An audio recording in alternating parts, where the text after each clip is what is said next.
L'herbe, la poudre, la came, la chenouf, la fumette, la reniflette, la blanche ou la moins blanche, le shit ou l'héros, peu importe le nom, ce n'est que la méthamphétamine. C'est ce que je suis venu chercher. J'ai toujours su que cette pute était là et qu'elle me guettait. Puis quand elle m'a pris par la main, je l'ai parfois regretté. Évidemment, j'ai commencé cool avec des patchs de weed. Fallait pas me casser les couilles, fallait que je reste real. Passe le bung ou bien tu tapes la beuh dans la pipe à eau. Au départ, on nous entendait encore rire à l'aube. Très vite, elle a su prendre sa place au quotidien. Elle me teste encore aujourd'hui, seulement le faut-il bien. Au début, elle peut calmer les plus stressés. Après, tu peux passer des soirées à en chercher.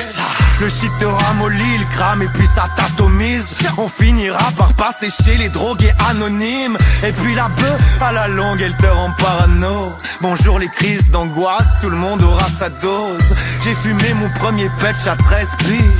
Après c'était plus possible que j'esquive. J'avais pas d'argent, j'en ai vendu pendant quelques années. J'ai fini par me faire choper avec tout ce que j'avais. Mais l'heure d'après, déjà la fumée me parfumait. Je voulais la paix, alors je fumais le calumet. Je suis bien trop raide. C'est de la bonne, hein? Un peu, oui.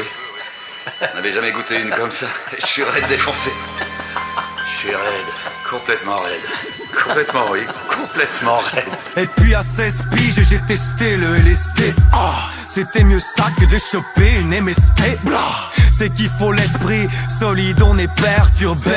Et quand tu veux que ça cesse, ça ne fait que durer. J'ai vu des potes qui se tapaient des bad trips. Ils se seraient fracassé le front sur un tas de briques. Mais putain moi je kiffais, c'est vrai que ça m'a amusé. Ça me faisait grave tripper, peut-être que j'abusais. J'ai testé les champis avec acharnement, l'acide et les cartons, que ce soit à Dour ou en appartement. J'ai pris ça dans l'avion, je ne suis qu'un zigoto. Ou encore pire, quand on a pris des tripes aux os. Ce que ça fait, t'as une perte de la réalité. Puis la moindre chose et devient dure à réaliser. Tu rigoles à n'en plus finir et t'hallucines. Tu vois ta peau qui respire, pourtant t'es pas stupide.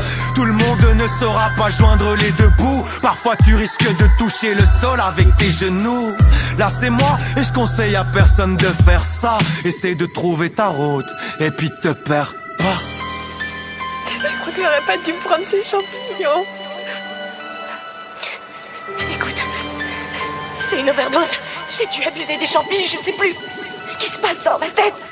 Puis aujourd'hui les jeunes ont déjà remplacé l'ecstasy. MDMA te fait passer des soirées très câlines. C'est que la sensation est forte et elle est chaleureuse. Je ferai un tas d'heureuses et après on créera le buzz.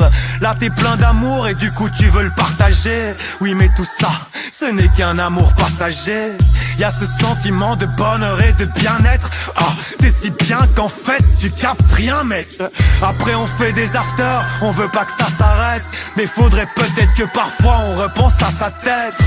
On tape du S et on tient jusqu'au lendemain. Le lendemain, tu sens que ça t'étrangle bien. Mais n'oublie pas qu'après la fête, t'as une sale descente. Tu passes dans une période de convalescence. Là c'est moi et je conseille à personne de faire ça. Essaye de trouver ta route et puis te perds pas. Quiconque prend régulièrement de l'ecstasy cogne contre le mur, séparant le conscient de l'inconscient. Et un jour à venir, au lieu de tendre la main vers les lasers, il se pourrait que vous l'attendiez vers une ordonnance. Mais j'ai aussi connu celle que j'appelle fidèle tentatrice. Si tu la testes pas, au moins tu prends pas de risque. Mais tu kiffes quand t'écrases pour un rail, que tu traces avec ta carte et que tu tapes avec ta paille. Tu sais que ça va bientôt passer dans ta narine. Ça coule dans ta gorge et puis ça prend ta salive. Après, tu passes ta soirée à tirer des traits. La ligne c'est la cible que tu vas viser de près. Ensuite, certains vont placer lacet dans la cuillère. Et là tu vas la cuire même si tu n'en es pas fier. Tu vois que la poudre se dissout dans l'ammoniac. Heureusement j'ai eu l'amour, mais aussi mes gars d'opaque. Tu sais, en fait quand tu fais ça, c'est comme fumer du crack. Tu banalises, mais c'est pas ça qui t'éduquera. Tu sens la pression quand tu vas préparer ta bouteille. Ou peut-être que tu préfères quand ça passe dans la gouttière. Transpire et c'est la goutte qui coule.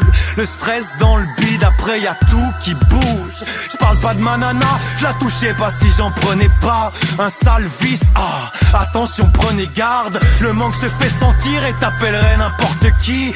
Alors tu grattes les résidus, parfois tu frottes le vide. T'es sur ta faim, donc tu remets ça le jour d'après. Et puis tu penses que t'arrêteras en laissant tout à terre. Ce sont des foutaises, t'es marqué par cette salope. Elle te fait courir et tu le sais pas, mais toi tu galopes. Voilà, c'était moi et je conseille à personne de faire ça. Essaye de trouver ta route et puis te perds pas. Réalité, il y a tout qui se barre en couille, merde. Je me méfie de tout le monde dans cette pièce, pourtant c'est mes meilleurs amis. Putain, réalité.